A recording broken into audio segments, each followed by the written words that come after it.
Meghan Markle's shiny-as-ever relaunch looked flawless on the surface, but the cracks showed almost immediately, revealing a brand architecture that seems more concerned with the filter than the foundation.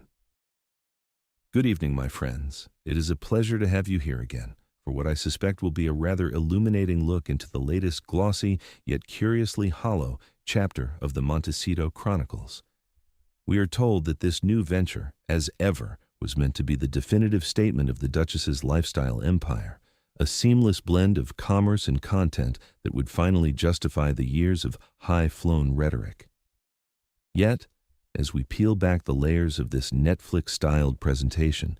we find ourselves once again navigating a labyrinth of rebranding confusion and trademark setbacks that would make any serious business professional wince. One cannot help but feel a touch of cynicism as we watch the same cycle repeat: the grand announcement, the soft focus aesthetic, and the inevitable collision with the hard reality of professional execution. It is a spectacle that touches upon every theme we've come to expect: the desperate hunt for credibility, the struggle to maintain a royal-adjacent prestige, and the mounting pressure of a public that is increasingly fatigued by the performative nature of it all. A well-placed source suggests that behind the scenes, the atmosphere is anything but the serene, at-home comfort projected in those carefully curated promotional clips. One can almost imagine the internal monologue occurring within the walls of their Montecito estate, a frantic desire to prove the skeptics wrong, a deep-seated need to finally land a commercial success that doesn't rely solely on aired grievances, and the growing anxiety that the clock is ticking on their global relevance. The pressure to deliver must be immense, particularly as the as-ever brand has already undergone several confusing iterations, drifting from the initial American Riviera orchard to the With Love Meghan branding, before finally settling on this current, rather bland moniker. It is a project that feels less like a passion and more like a desperate attempt to find something, anything, that will stick in a marketplace that has seen too many of these polished launches fail to provide actual substance. The surrounding atmosphere is thick with the scent of high-stakes PR maneuvering, where every bookmark and jar of honey is treated with the gravity of a state secret, yet the underlying business logic remains as opaque as ever. The long-term consequences of such a fractured rollout are becoming impossible to ignore, especially as we see serious entities like Netflix beginning to distance themselves from the commercial side of these ventures. While the streaming giant continues to produce content such as the upcoming polo-themed drama, their decision to step back from the as-ever lifestyle line speaks volumes about the perceived viability of these products. Someone close to palace circles might observe that this is the hallmark of an operation that lacks a coherent strategy, moving from one Netflix-styled mess to the next without ever establishing a solid footing in the real world of retail and trademarks. We've seen the reports of legal roadblocks, with the brand reportedly blocked from selling clothing due to conflicts with existing international retailers, a basic oversight that reveals a staggering lack of due diligence for a brand of this supposed stature. It raises the question of how much longer the glossy image-making can continue to shield the deeper problems of mismanagement and the public's growing realization that the brand may simply be a series of empty boxes. As we delve deeper into this first act of the as-ever saga, we must consider the intelligence of you, the viewers, who can clearly see the disparity between the PR spin and the statistical reality of these launches. A source within the inner circle notes that the latest A Moment to Unwind bundle, consisting of a leather bookmark, tea, and honey, seems to be a modest offering for someone who aimed to revolutionize the lifestyle space. There's a certain irony in launching a product line that emphasizes unwinding, while the brand itself is caught in a whirlwind of trademark disputes and partner fallouts. The emotional weight of these failures must be taxing, yet the public sentiment, as reflected in the rooms I frequent, remains one of weary skepticism regarding the Sussexes' ability to deliver on their grand promises. It is a narrative of ambition that constantly outruns its own execution, leaving behind a trail of confusing logos and limited edition items that feel more like souvenirs of a failing enterprise than the vanguard of a new empire. Looking ahead at the trajectory of this launch, the pressure is only set to intensify as the financial realities of 2026 begin to bite.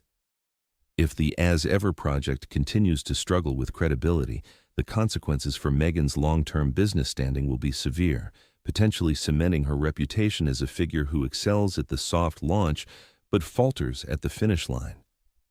A source behind closed doors hints that the internal quarrels over which brand name to use and how to navigate the Netflix exit have been particularly pointed, reflecting a team that's perhaps more divided than the polished Instagram stories would suggest. This initial chapter of the script serves as a warning that a Netflix-styled veneer cannot indefinitely mask a project that is, at its core, a branding mess. The audience for these videos, shrewd, observant women who have seen decades of royal history, knows all too well that prestige is earned through consistency and duty, qualities that seem increasingly absent from the Montecito playbook as they pivot from one rebranding exercise to the next. Before we continue, take a second to subscribe. These videos don't always get recommended, and this way you won't miss the next one. The transition from the grandiose, albeit clumsy title of American Riviera Orchard to the current, somewhat desperate As Ever is a masterclass in branding schizophrenia that has left even the most devoted observers scratching their heads in bewilderment. One can only imagine the frantic, high-pressure atmosphere within the Montecito inner sanctum as they realized their initial trademark applications were being unceremoniously dismantled by the U.S. Patent and Trademark Office due to basic filing errors. A source within the inner circle describes a scene of mounting frustration and internal quarrels, where the Duchess's insistence on complete control has led to a revolving door of staff, including the recent departure of another senior communications officer who apparently found the climate untenable. This isn't merely a naming issue, it is a fundamental failure of business discipline, a chaotic scramble to salvage a project that was supposed to be the jewel in their commercial crown, but instead looks like a series of expensive afterthoughts.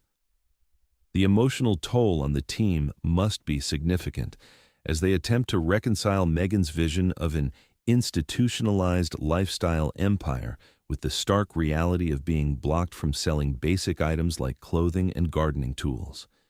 For a demographic that values competence and a steady hand, this constant pivoting and rebranding feels less like a strategic evolution and more like a desperate attempt to find a name that doesn't carry the baggage of previous failures.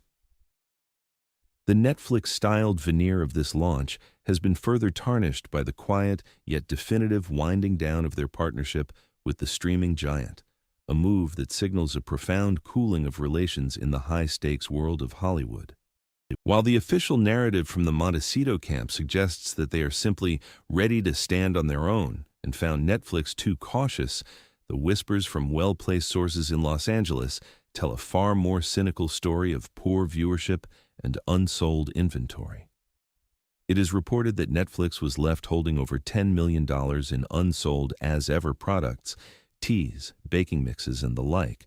which were eventually given away to employees for free, a detail that surely stings for a brand attempting to position itself as a luxury wellness leader. Behind closed doors, the atmosphere is said to be one of weary resignation from industry executives like Ted Sarandos and Bella Baharia, who have reportedly grown fed up with the Sussex Pact and the repetitive nature of their narrative. This financial drama is the kind of intrigue our intelligent interlocutors appreciate. It's a story of money being burned in the service of an image that the public simply isn't buying into with the fervor they once expected. The gossip swirling around this failed partnership has reached a fever pitch, with scandalous rumors suggesting that Sarandos has gone so far as to unfollow Meghan on social media, a symbolic gesture that, in the world of modern branding, is akin to a formal declaration of divorce. A longtime family acquaintance notes that the long-term consequences of this public recalibration by Netflix are devastating, as it leaves the As Ever brand without the massive financial bank it needs to sustain its inventory and global aspirations. One must wonder about the inner monologue of a woman who once socialized with the Hollywood elite, now finding herself facing reports that top executives won't even take her calls without a lawyer present. The surrounding pressure is mounting as experts warn that 2026 is effectively the last chance for this business model to prove its viability before the runway completely disappears.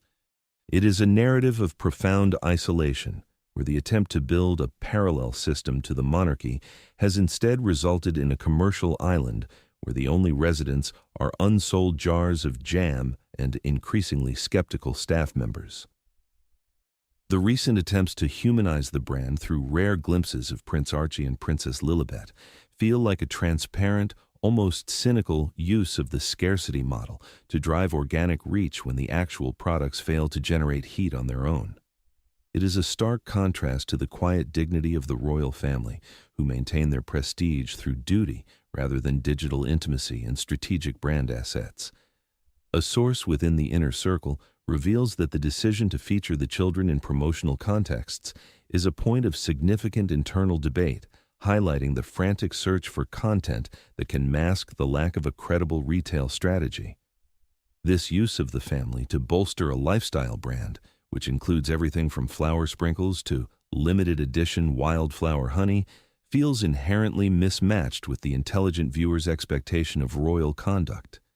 It's a drama of their own making, where the desire for modern relevance has led them into the murky waters of influencer marketing, far removed from the unvarnished truth of the monarchy they so hastily abandoned. As we look at the wreckage of this branding blunder, the long-term consequences extend far beyond a few unsold candles or a rejected trademark application. The As Ever launch has become a symbol of a deeper malaise, a project that struggles to look credible because it is built on the shifting sands of celebrity rather than the solid ground of professional execution. The public reaction has been one of increasing confusion, as the gap between the glossy Instagram video and the reality of a Netflix-styled mess becomes impossible for any serious observer to ignore. Someone close to palace circles might reflect on the irony of seeking global expansion to markets like Australia, when the brand can't even secure its footing in the United States without facing ridicule from industry experts. It is a cautionary tale of what happens when a brand architecture is all filter and no foundation, leaving the figures involved to grapple with the emotional fallout of a very public and very expensive unraveling. As we peel back the layers of this latest As Ever endeavor, it becomes increasingly difficult to ignore the persistent echoes of past failures that seem to haunt every corner of the Montecito enterprise.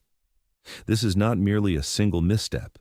It is a recurring symptom of a brand that has consistently prioritized the gloss of a Netflix-styled presentation over the actual mechanics of a functional business. One can almost sense the inner monologue of a woman desperate to secure a legacy that matches her self-perception, yet she finds herself trapped in a scattergun approach where everything, from raspberry spreads to leather bookmarks, is thrown at the wall to see what might finally stick. This lack of a coherent direction isn't just a professional hurdle. It is a profound emotional drain on a team that must constantly pivot to satisfy a vision that appears to change with the prevailing winds of public sentiment. The surrounding atmosphere is one of growing bewilderment as seasoned PR watchers ask in quite literal terms, what in the name of bunny ears is going on, as the brand shifts from a high-end lifestyle aesthetic to a sudden frantic pivot toward relatable motherhood in a matter of months. Ultimately, the long-term consequence of this erratic behavior is a terminal erosion of credibility, where the audience stops looking for quality and starts simply waiting for the next inevitable and likely expensive rebranding exercise. The contrast with the actual royal family remains as stark and unforgiving as ever, serving as a constant reminder of what true institutional prestige looks like compared to its manufactured counterpart. While Prince William and Catherine have maintained a dignified retreat into privacy regarding their own children, the Montecito camp has taken the curious step of increasingly offering up their tots for public consumption through strategic video credits and Easter-themed posts. A source within the inner circle might observe that this shift, calculated to lean into a relatable mother persona, is a transparent move to bolster a flagging retail venture by commodifying their most intimate family roles. The Princess of Wales possesses a level of natural gravitas that is built on years of quiet duty and a steadfast refusal to play the influencer game, a quality that cannot be replicated with bunny ear filters or carefully curated Instagram stories. There is a palpable sense of pressure in the air as the Sussexes realize the royal-adjacent allure is rapidly fading, necessitating these sudden flurries of personal posts to maintain even a fraction of the digital conversation they once dominated. For our intelligent interlocutors, the transparency of this tactic is quite clear. It is a desperate attempt to use the family name to mask a business that, at its core, lacks a soul or a steady professional hand at the tiller. One must also view the recent trademark debacles not as simple paperwork errors, but as the direct legacy of a deep-seated refusal to adhere to the professional norms that have plagued this pair since their departure from the UK. To find the As Ever brand blocked from selling clothing because of a direct conflict with a Chinese retailer named Aceiver is the kind of basic due diligence failure that suggests an operation running entirely on ego rather than expertise. A well-placed source might reflect that this is American Riviera Orchard all over again, a name that was famously rejected for its geographic descriptiveness and its uncomfortable similarity to established brands like Harry and David. The inner monologue of those involved must be one of simmering frustration, as they find themselves repeatedly trapped by the very royal ambition that prevents them from following the standard unglamorous rules of international commerce. This repeated pattern of hitting legal roadblocks in logo controversies, including the bizarre resemblance of their branding to a Spanish town's coat of arms, reveals a brand that is perpetually and perhaps intentionally in its own way. The surrounding atmosphere of these legal fights is not one of a burgeoning empire, but of a litigious and disorganized camp that struggles to clear even the lowest hurdles of the corporate world. The long-term consequences of these failures are now manifesting in the most significant way possible: a complete loss of the institutional bank that a partnership with a giant like Netflix provides. The quiet announcement in March 2026 that Netflix would be stepping back from the As Ever retail line is a devastating admission that the glossy image was never supported by a viable commercial engine. While the official statements speak politely of independent growth and next chapters, those behind closed doors know that without a massive media partner to absorb the risk of unsold inventory, the entire enterprise is on incredibly thin ice. The surrounding pressure is mounting as industry experts warn that this represents the last chance for the Sussex media and retail model to prove it is more than just a series of expensive press releases and gifted jars of jam. It is a narrative of a house built on the shifting sands of celebrity, where each new chapter is merely a frantic attempt to outrun the commercial failures of the last one before the funding finally disappears. My friends, what we are witnessing is the gradual but undeniable unraveling of a facade that was meant to rival the monarchy's timeless appeal, but has instead become a cautionary case study in branding confusion. The emotional weight of being dumped by a partner like Netflix, regardless of how much PR polish is applied to the news, cannot be understated for individuals so deeply invested in the perception of their own success. As they pivot once again toward this more relatable, mother-centric brand, one has to wonder if the public will finally tire of being asked to buy into a narrative that seems to change whenever the previous one fails to properly monetize. The unvarnished truth is that true prestige is built on the solid rock of duty and consistency, not the shifting sands of influencer pivots and limited edition wildflower honeys. We shall continue to watch as the cracks in this Netflix-styled operation continue to widen, revealing a deeper lack of substance that no amount of cynical PR maneuvering can truly hide from those who appreciate the truth. The intensity of the scrutiny now descending upon the Montecito camp is of a caliber that no amount of soft-focus lighting or carefully timed press releases can truly deflect, as the professional world begins to demand results over rhetoric. One can almost sense the suffocating pressure within their Californian enclave, an atmosphere thick with the realization that the old tactics of image first, substance later are no longer yielding the same high-interest returns they once did in the immediate wake of their departure. Behind the scenes, a source behind closed doors suggests there's a palpable sense of panic beginning to take root, characterized by a frantic internal search for someone to carry the weight of these mounting branding failures. The inner monologue of a woman who once believed she could redefine the very concept of a modern royal must be a turbulent one, likely filled with a defensive insistence that the public simply isn't getting it, or that the timing is somehow to blame, rather than the fundamental lack of a credible business plan. It is a narrative of a figure who finds herself increasingly isolated, not by the design of others, but by the weight of her own repeated inability to deliver a project that lives up to its own glossy Netflix-styled billing. The long-term consequences of this particular brand of public exposure are becoming increasingly dire as the As Ever launch continues to be dissected not as a lifestyle triumph, but as a textbook example of how to lose the room through sheer branding confusion.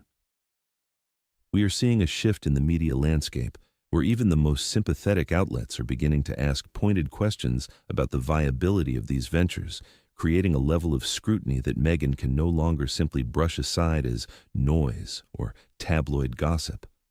A source within the inner circle notes that the domestic atmosphere has become strained, with the constant need to defend a failing image leading to a culture of blame-shifting that often targets the very staff brought in to save the operation. For an audience of intelligent interlocutors who have seen empires rise and fall, the spectacle of a brand unraveling in real time while its creators remain trapped in a bubble of self-justification is as fascinating as it is predictable. This isn't just about a few unsold jars of honey or a rejected trademark application.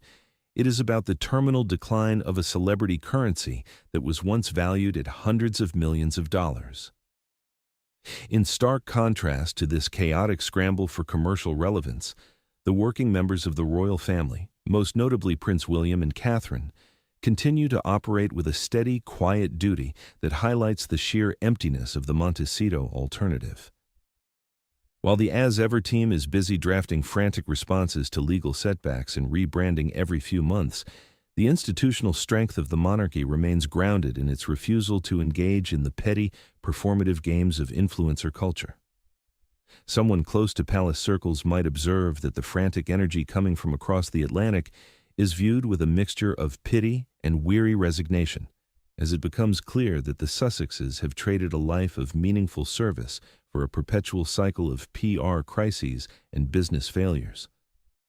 The surrounding pressure of being constantly measured against the very institution they sought to outshine must be an agonizing reality to wake up to every morning, especially as the public's fascination with their truth continues to be replaced by a general sense of fatigue and skepticism. The emotional weight of this realization, that the Netflix-styled dream is effectively over, must be staggering, yet the outward presentation remains stubbornly committed to the facade of success. A well-placed source suggests that the internal panic has led to a series of contradictory orders, with the brand's direction changing almost daily as they attempt to catch whatever digital trend might offer a temporary reprieve from the mess of their own making. This is the long-term consequence of building a career on the grievances of the past rather than the achievements of the present. Once the grievances have been aired, there is nothing left but the hollow shell of a brand that has nowhere left to go. For our viewers who value the unvarnished truth, the sight of a once powerful narrative collapsing under the weight of its own superficiality is a powerful reminder that in the world of high-stakes branding, substance is the only currency that truly matters in the end. As we move toward the final accounting of this business push, it is clear that the As Ever launch will be remembered as the moment the gap between the glossy image and the messy reality became impossible to ignore. The scrutiny she now faces is the inevitable result of promising a new chapter that looks exactly like the old failed ones, leaving her with a credibility deficit that no amount of celebrity endorsements can truly bridge. A source behind closed doors hints that the next few months will be a period of painful reckoning as the financial realities of their unsustainable lifestyle finally collide with the lack of a reliable revenue stream. We are witnessing the final acts of a drama where the protagonists have confused fame with respect, and in doing so have ensured that their legacy will be one of branding confusion rather than royal prestige. It is a reflective moment for any observer of the monarchy, seeing how quickly the veneer of modernization can be stripped away to reveal nothing but a frantic desire to remain relevant at any cost. The final unraveling of this as-ever experiment, as we saw in March 2026, was not a sudden explosion, but a quiet, clinical withdrawal of support that left the Duchess standing alone in an empire of her own making. While the official statements from the Montecito camp were draped in the language of independent growth and moving forward as always intended, the reality was far more stark. Netflix, having seen the writing on the wall after a year of sporadic drops and inventory glitches, decided that the lifestyle line was no longer a viable investment for a global streaming giant. A source behind closed doors suggests that the final days of the partnership were marked by a profound sense of exhaustion from the executives in Los Angeles, who had grown weary of the constant rebranding from American Riviera Orchard to this current, somewhat nebulous, as ever. One can only imagine the inner monologue of a figure who once believed she could dictate the terms of her own royal-adjacent reality, now finding that even the most patient corporate partners have their limits when style consistently fails to deliver substance. The surrounding atmosphere is one of a commercial island, where the once grand promises of a global empire have shrunk to a handful of limited edition items sold through a website that feels more like a hobby than a powerhouse. The long-term consequences of this divorce from Netflix are devastating, primarily because it strips away the massive financial bank and logistical support that a brand of this supposed stature requires to survive in a competitive marketplace. We have seen the desperate attempts to fill the void with projects like the upcoming polo-themed drama, but for our intelligent interlocutors, these feel like transparent distractions from a retail strategy that is fundamentally broken. A well-placed source notes that the As Ever brand is now struggling to maintain even a fraction of the digital heat it generated at launch, with critics mocking the recent "A Moment to Unwind" bundle as a collection of leftovers rebranded to hide the fact that there is no new inventory. The emotional toll of being dumped by a partner like Netflix, only to then face reports of 18 staff exits and a fruitless search for a CEO, must be staggering for someone so deeply invested in the perception of her own professional prowess. It is a narrative of profound isolation, where the attempt to monetize a title through jams and bookmarks has resulted in a credibility deficit that no amount of cynical PR maneuvering can truly bridge in the eyes of a discerning public. The surrounding pressure is only set to intensify as we move further into 2026, with branding experts warning that this is effectively the last chance for the Sussexes to prove they are more than just a series of headline-grabbing controversies. A source within the inner circle reveals that the domestic details are increasingly focused on salvage operations, as the As Ever project faces ongoing trademark rejections and legal roadblocks that would have been avoided by any operation with a steady professional hand at the tiller. One has to wonder how long the Netflix-styled veneer can hold when the reality consists of unsold inventory and sporadic drops that PR professionals have called inauthentic and lacking a clear point of view. The contrast with the royal family, who spent their Easter in a display of quiet institutional stability, remains the most unforgiving metric of all. While King Charles and Prince William represent a lineage that does not need a save-the-date to be relevant, the Montecito camp is left cosplaying a version of success that exists only in the glossy filters of their own Instagram stories. As we reflect on this entire As Ever saga, we see a cautionary tale of what happens when ambition is untethered from the unvarnished truth of one's own limitations. The long-term consequence of this Netflix-styled mess is not just a failed business, but a permanent recalibration of their place in the global hierarchy, a shift from significant royal figures to a pair of struggling influencers who are increasingly seen as a footnote in the very history they tried to rewrite. The emotional monologue of a couple realizing that their global vision has resulted in a weird visibility without substance, must be a heavy one to bear. They have traded a life of profound duty for a life of marketing bundles and limited edition honeys, and in the process, they have discovered that prestige is the one thing that cannot be manufactured by a streaming giant or a clever branding agency. The public's growing fatigue with the performative nature of their gentler pace suggests that the room has been read, and the verdict is anything but favorable. Ultimately, the gravity of this situation lies in the fact that the Sussexes have exhausted the curiosity that was their greatest asset upon their arrival in California. They are now just another celebrity brand in a sea of lifestyle ventures, stripped of the royal mystique and burdened by a history of professional missteps and public quarrels. The As Ever launch was meant to be a polished new chapter, but instead it revealed the deeper problems of an operation that prioritizes the image over the execution every single time. It is a reflective moment for all of us who value the true stability of the monarchy, seeing how quickly a manufactured facade can crumble when faced with the cold, hard reality of the marketplace. The truth, as it always does, has a way of asserting itself, and it tells us that the as-ever dream is precisely that, a dream that is rapidly fading in the light of 2026. Leave your thoughts below. I read every word you write, and if you value this unvarnished look at the monarchy, do ensure you are subscribed and share this with those who appreciate the truth.